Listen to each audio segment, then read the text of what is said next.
আজকে আমি বানিয়েছিলাম রুই মাছের হালকা পাতলা ঝোল, শুধু আলু দিয়ে। আর সাথে ছিল পেঁপে ঘন্ট। পেঁপে ঘন্টটা একটু মিষ্টি মিষ্টি করে ডালের বড়ি দিয়ে তারপর বানিয়েছিলাম। কারণ পেঁপে আমাদের বাড়িতে কেউই সেরকম পছন্দ করে না, তার জন্য ভাবলাম এইভাবেই বানিয়ে দেখি কেমন লাগে খেতে। তাই বানিয়ে নিলাম।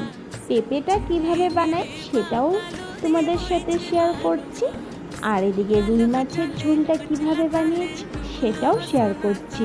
তোমাদের যদি ভালো লাগে এইভাবে কিন্তু একবার ট্রাই করতে পারো। পেঁপে ঘন্টটা খেতে কিন্তু বেশ ভালো লাগছিল।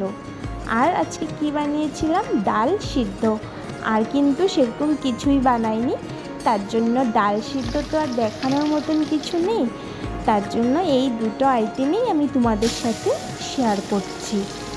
এই তো দেখো, তোমাদের সাথে গল্প করতে করতে আমার রান্নাও কিন্তু হয়ে যাচ্ছে কমপ্লিট। এই তো পেঁপে ঘন্টটা হয়ে আসছে। নামানোর সময় আমি বড়ি দিয়ে দিলাম, বড়ি দিয়ে নামিয়ে নিয়েছি। আর এখানে রুই মাছের জন্য মশলাটা ভেজে নিচ্ছি। আর সাথে কিন্তু একটু টমেটো দিয়ে দিলাম, একটু বেশি টেস্ট আনার জন্য। আর আমি চিনি ছাড়া কিছুই বানাই না, একটু হলেও আমি চিনিটা দিই, কারণ চিনিটা খুব টেস্ট আনে রান্নাতে।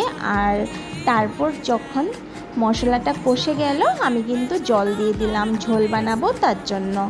আলুগুলো দিয়ে জলটা ফোটার পর আলুগুলো দিয়ে মাছও দিয়ে দিয়েছি। এখন কিন্তু হয়ে যাবে, বেশিক্ষণ আর নেই। আর ওদিকে তো পেঁপে ঘন্ট আমার কমপ্লিট, আর এদিকে মাছের ঝোলও কমপ্লিট। Okay friend, by.